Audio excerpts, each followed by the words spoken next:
आज की कहानी आशिकों के लिए है, साथ ही साथ उन लोगों के लिए भी है जो जीवन में पैसा कमाना चाहते हैं या सफल होना चाहते हैं।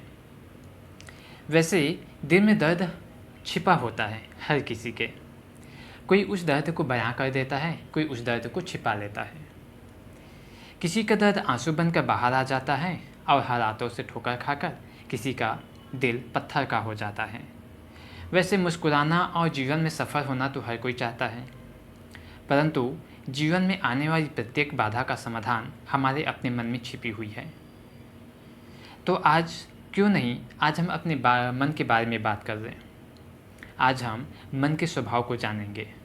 यह हमें कैसे हंसाता है और कैसे हमें रुलाता है और कभी कभी जीवन में समस्या को जन्म भी देता है। जय श्री कृष्णा एंड हेलो दोस्तों, मेरा नाम वेद है और आप सभी का मेरे YouTube चैनल में स्वागत है। वर्षों पहले की बात है। रामू और श्यामू दो अच्छे दोस्त थे। किसी रोज़ दोनों में ज़बरदस्त झगड़ा हो जाती है, जिसके कारण रामू और श्यामू दोनों को ग्राम पंचायत में उपस्थित होना पड़ता है। कुछ देर तक रामू और श्यामू खामोश रहते हैं, क्योंकि अपने झगड़े को लेकर दोनों शर्मिंदा रहते हैं।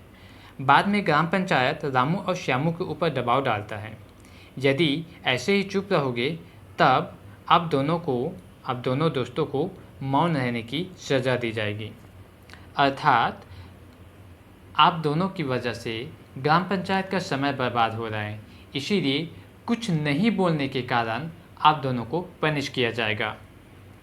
इसीलिए बेहतर यही होगा कि झगड़े के कारण को स्पष्ट रूप से हम सबके समक्ष अर्थात पंचायत के समक्ष रखा जाए। रामू और श्यामू झगड़े के कारण को एक्सप्लेन करते हैं। महोदय, हम दोनों अच्छे मित्र हैं। गांव से थोड़ी दूर बरगद के नीचे दोनों आपस में बात कर रहे थे। अचानक हम दोनों में भविष्य और आजीविका को लेकर बातें होने लगी। श्यामू कहने लगा कि वह अपनी आजीविका चलाने के लिए पशुपालन करेगा, अर्थात गाय और भैंस की दूध की व्यवसाय करेगा। इतने में रामू कहने लगा कि वह खेतों में हरी सब्जी उपज करके उन्हें बाजार में बेचकर अपनी एक आय का साधन बनाएगा। तब श्यामू कहता है, यह तो अच्छी बात है। यदि तुम्हारा अपना खेत होगा तब मुझे भी अपने जानवरों के लिए चारागाह की व्यवस्था करने के लिए कोई परेशानी नहीं होगी। रामू कहता है, खबरदार, यदि मेरे खेतों में नज़र भी डाला तो, यदि तुम्हारा एक भैंस भी मेरे खेतों में नज़र आया तब उसका सिर फोड़ डालूंगा। आगे श्यामू कहता है, यदि तुमने मेरे जानवरों को किसी तरह की हानि पहुंचाई तब मुझसे बुरा कोई नहीं होगा। जिन हाथों से तुम मेरे भैंसों को मारोगे उन हाथों को मैं काट डालूंगा। बस इन्हीं बातों को लेकर हम दोनों मित्रों में, रामू और श्यामू में हाथापाई हो गई। हम दोनों में झगड़े का कारण केवल और केवल हमारी भैंस और ज़मीन है।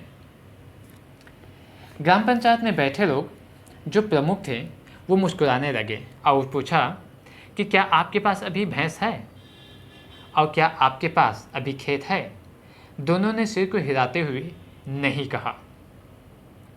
पंचायत कहता है, वाह क्या बात है, भैंस अभी खरीदी नहीं है, खेत अभी लिया नहीं है, फिर भी मामूली सी बात में 10 वर्ष पुरानी दोस्ती में मारपीट हो गई।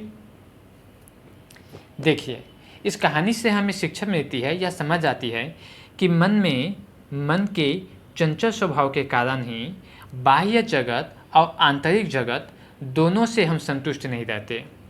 ये मन ही है जिसके कारण हमें भावनात्मक स्तर पर दर्द व पीड़ा होता है।